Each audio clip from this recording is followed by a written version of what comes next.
Let's go ahead and make sure everyone's mics are on. I'm so excited. I love seeing other cowboy boots on the stage when we're doing these things. So, I left mine at home. you left yours at home. Yeah, they didn't fit in my suitcase. All right. So, what I'd like to start with is have each speaker just briefly introduce yourself, talk a little bit about your work, and a little bit about why you're here. So, let's go ahead and start with Emmy. Great. Hi, everybody. I'm Emmy Scott. I am from Phoenix, Arizona, and I went to school at the University of Northern Colorado. I am 26 years old, and I'm the executive director of a 34-year-old nonprofit, a 501c3 called Earth Guardians. We power youth-led climate solutions, and I'm really excited to be here today. I haven't been in Dallas since I was a teenager for a cheer competition, so really excited to be back and happy to be talking about how we get Gen Z and Alpha into the arena, because we are doing it very successfully at Earth Guardians, so I can't wait to share more with you guys. Thank you. Juan? Yeah, so good morning. My name's Juan Whiting, and I'm the president of Hinterland Institute. And coming out of Utah, Hinterland Institute is a nonprofit that is bringing veterans into the arena, and we are having them steward lands. A lot of this, we're aiming for 22 million acres of public lands that we can support in minimizing the effects of wildfires and erosion, and by using livestock as a tool, and at the same time giving veterans an opportunity. So that's also excited about talking about how we bring a new generation into this movement. Amazing. Hi, everyone. I'm Christy Drutman. I am the founder and creator of my media platform, Brown Girl Green, which is focused on educating folks around the world about climate solutions on the internet. And I'm also the founder and co-CEO of Green Jobs Board, which is a platform focused on connecting early to mid-career professionals to climate work. So we do that through events, through storytelling, and through a tech platform that we're building to make it easier for everyone to find a climate job. So super happy to be here and to talk about the ways in which we can, bridge gaps and get more people into these conversations. Well, wonderful. Thank you all so much for being here. Everyone up on this stage is a personal friend of mine, so I'm very happy that they're here and able to share their insights with so many working professionals. So we keep throwing around the term "in the arena," which I love, because that is one of Theodore Roosevelt's most famous quotes. He gave it while he was in France, talking about how he wanted more people to engage in civic life. So the arena is kind of this metaphysical place in which we're all doing good, hard, strenuous work to better the world. That being said, I know that with Theodore Roosevelt saying the credit belongs to those who are actually in the arena for us today is the worlds of conservation, agriculture, and energy. So I would love to know what some of the challenges that you guys think are really present in the modern arena for your industry. So Christy, Green Jobs Board helps individuals find jobs in sustainability, regenerative spaces, the ecological spaces. What does that look like right now, and what are some of the challenges in the sustainability space? Yeah, I would say that definitely in the past year and a half, it's been quite intense and devastating for our industry to see so many grants and funding sources get rolled back when it came to sustainability. And I think especially when it came to the conservation movement. And I think there's this huge reckoning that people are having to think about now of how are we going to get those jobs back? How do we make sure that we have an argument for bipartisan support to bring those jobs back and those opportunities, because there was so many incredible programs from the Climate Corps to the Conservation Corps to all of these incredible programs that were bringing young people into the outdoors to protect our national parks. And unfortunately, a lot of those programs are either under attack or had their funding completely eliminated. And so I would say that that had a direct impact on some of the organizations we've worked with in the past 2 years that had an abundance of jobs, just 2 or 3 years ago. And now their budgets are tight. And so it's been an interesting shift where when they are posting positions, they're thinking about how do we reframe our strategy. Again, that's also thinking about how are they getting grant funding for how they're positioning themselves, even with the government and the grants they're applying to, like talking about things more focused on resilience, or, thinking about water, or thinking about, now we're having this conversation about agriculture. And I would say on the opposite end of the arc, there is still amazing opportunities. And I think people are having to learn how to be more strategic with how they're approaching these things to get people's foot in the door. And I think it's going to require a lot of bridge builders and translators who are in those rooms, who know how to have those conversations. I just had an incredible interview with AJ, who's in the audience, who's one of those folks who's, in Washington right now, literally trying to push for regenerative agriculture and the future of farmers. And, again, it's this idea of maybe there is new opportunities for industries to thrive even in this current landscape we're existing in. So for me, I stay hopeful that even with some of those drawbacks, there is still a lot of industries that are flourishing in this space. And it's just a matter of us continuing to educate and teach people what those opportunities are. And that's what we're trying to do at Green Jobs Board. I'm constantly learning, where is the, job market trending towards, what are the industries people should or shouldn't be giving their time to applying for, because, and there's not a lot of great data on that. So I've had to really, dive in and be in the field and have those conversations to then translate that and make that accessible to people online. That's really great, and I love how you brought up so much how sustainability is transitioning from an idea of just not creating any more harm than we have to leaving things better than it was. That resilience, that abundance, that's a huge part of what we're focusing on today, especially on our agriculture portfolio, which, brings me to Juan, as president of the Hinterland Institute. You work at an intersection of conservation, agriculture, public lands, so many things, and I just want to know, what does the arena look like for your organization recently, and what are some of the challenges that you're facing now that you didn't in the past? Well, I think Christy hit the nail on the head with the rug being pulled out from under people. That's happened across the board. It's not just with conservationists. It's happening with producers, and we're finding a lot of economic stress. That's a big piece of what we're facing right now. Ranchers are going out of business across the country at record levels. This is happening with farmers as well. Doesn't matter what politics, they or persuasion they are. There's the economic stress is there. So that's one. Another key challenge that we face is the growing drought that we're facing across the country. And this is, sorry, go ahead. No, if you just hold up a little bit. Oh, yeah. So we're facing increased drought stresses across the West, and this is particular. And I'll talk about my home state in Utah, where we have a salt lake that's growing up, or that's drying up, and that this is forcing politicians to potentially pull water from producers, and so there's a big fight going on there. At the same time, we have record levels of wildfires going on across our public lands. This hits a lot of the conservations directly, as well as producers.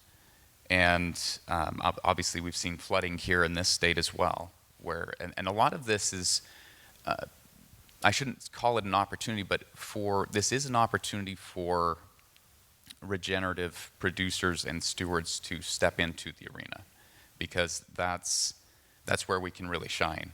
It's where we can show that it's not about the number of cattle, it's about the time that you have either cattle or whatever livestock you're using as a tool. It's about the time that you have them out there, that you allocate them being on that land to heal it. And when we heal the land, that we're all of a sudden working hand in hand with these conservationists who've had that funding pulled from them. And so, yes, there is a challenge that, particularly in Utah, that we've found that a lot of these conservationists have been at battle with the ranchers. And finally, the ranchers kind of felt like, yeah, now it's our turn, because, politics goes back and forth. It's just a swinging pendulum.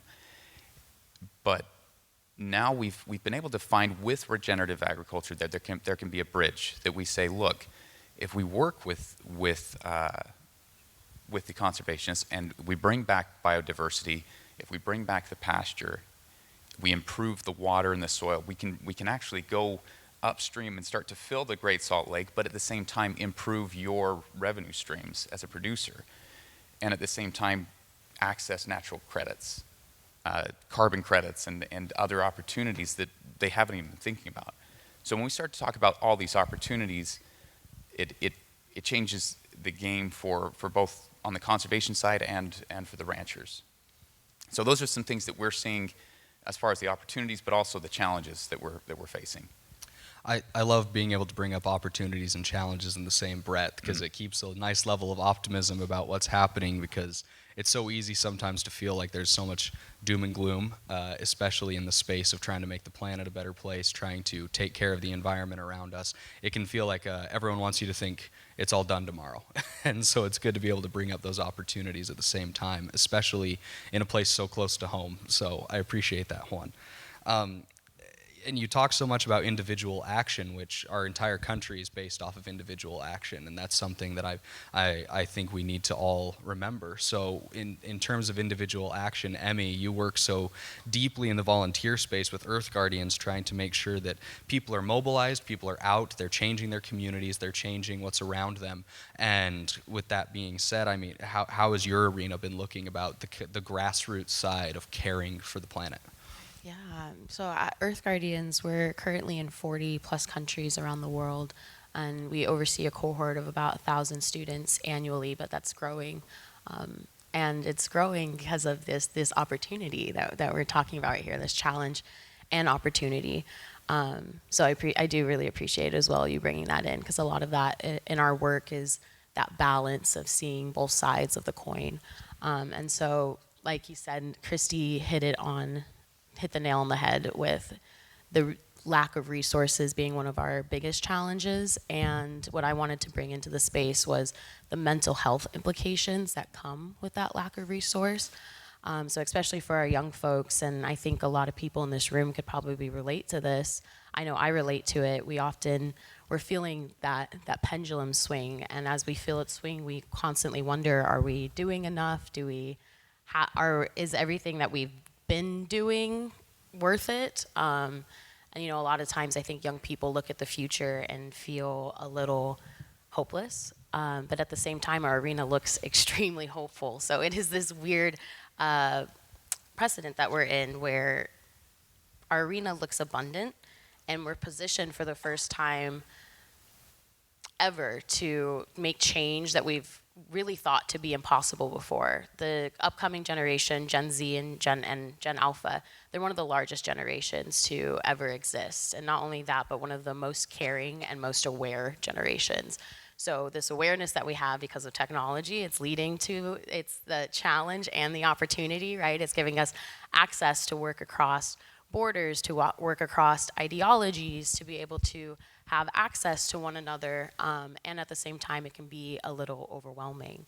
And so I think a lot of people can relate to that, right? That sometimes we're like, is the phone a good thing, a bad thing? But overall, I think we're positioned for the first time in history to really solve something as complex as the climate crisis, and we're going to be doing that all together, not a single person.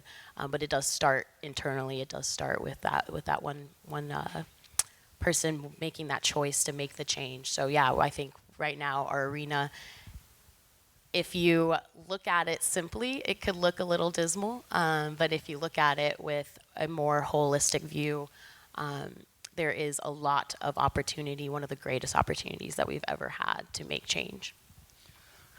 It's like you have a script or something, because how much you just talked about public involvement is just such a perfect segue into the next question. So thank you so much for the optimism and sharing how people are going to be involved.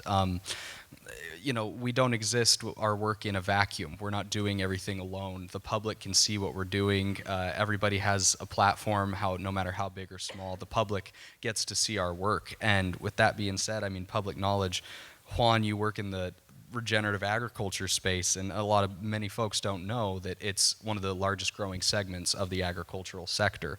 So only about 20% of Americans live in rural areas, and only about 1% or less work in the agricultural field as farmers and ranchers. So with that small amount of people involved in what you're doing, but the public caring so much about it, how does the public knowledge or lack thereof of regenerative agriculture and your work kind of impact the work that you're trying to do and the way you change the world? Yeah, I think you just hit on it because I think one of the biggest challenges that we face is that you have so much information out there, and you have people that are just eager to learn and are curious, but not all of it is helpful. And what I find is really critical at this point is to get. I've always, and this is from my time farming, time being out, so in East Africa for 8 years, doing the same kind of work between national parks and in the ag sector. I found that if we brought people out to the fields, and we didn't just like, hey, here's a paper, here's a grant that we wrote up, here is a newspaper article or some social media. We were starting to use social media in a big way, and I'm not Gen Z, but I did see that it did have an impact on at least getting people interested. The danger that I see is that you cannot connect with this movement unless you get in there. And we keep talking about in the arena. I don't want to overuse that, but I'm going to keep using that. So if you don't have them touching the ground, quite literally touching the ground, pulling up roots, seeing what's happening, touching the livestock, feeling life. And I think this is the biggest challenge that we have if we want to connect with Gen Z and the next generation that is going to change this world. And they are, if we can get them, if we can bring in hope. And that's my biggest concern right now, is that the messaging is oftentimes so vitriol and hateful, and I think that can be in regenerative. And this is, I've had long discussions with some of the top leadership in the regenerative movement, and I've said, you guys are demonizing the regular ranchers out there, and those are my people, because I grew up doing conventional agriculture, and it took me a while to realize, okay, maybe this is something that there's definitely costs to transitioning. And people that are just on the outside like, well, why doesn't everyone do this? There's a reason why we don't do it. And so I think that we have to be really careful not to demonize one another, and that is the easiest thing to do right now in a world of social media.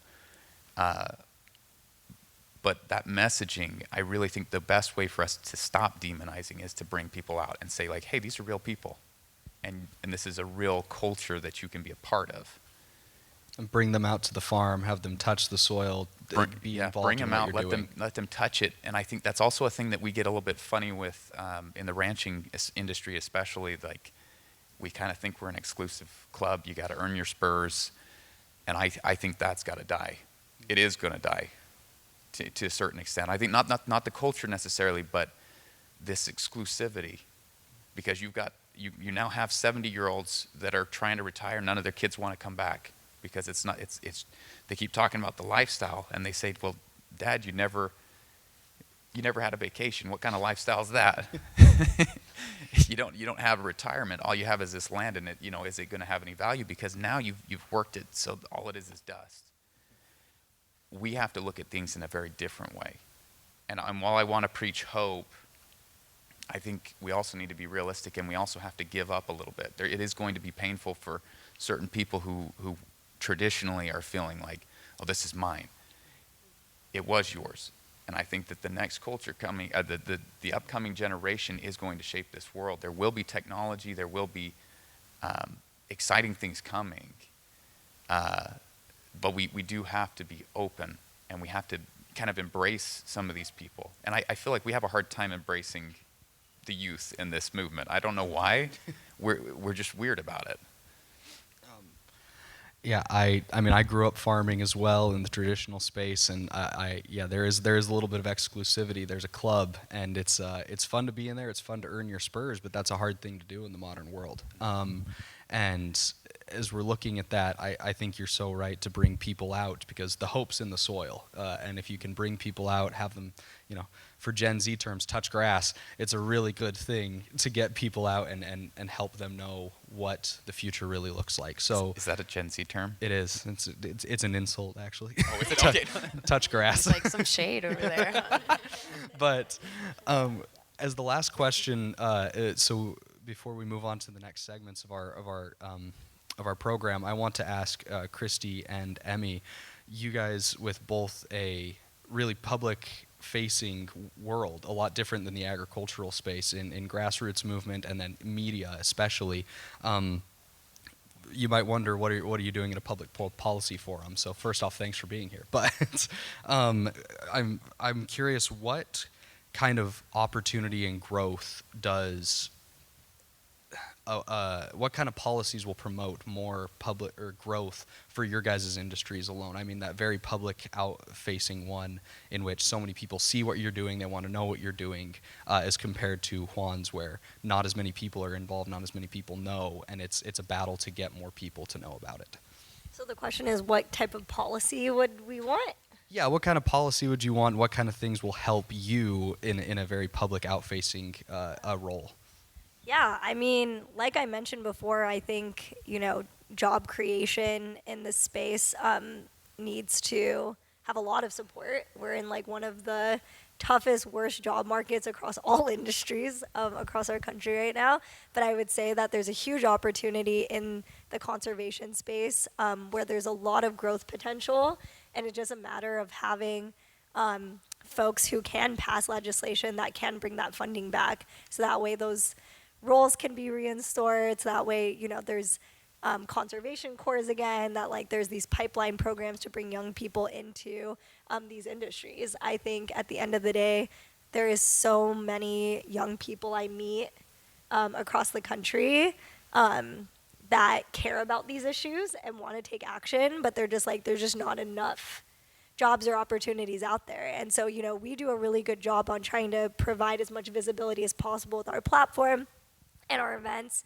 And, a big thing that we're trying to push forward more is our summits that we're hosting, our Green Jobs Pavilion summits that we started hosting during Climate Week New York City, where we bring, employers across the green economy. And we had folks focused in the food and regenerative agriculture space. We had folks focused in fashion and water and energy. And, we really want to just push as much information as possible out there. But we want to bring it to some of those areas, those flyover states, places that maybe, again, don't maybe use the phrase green job or climate job or conservation job.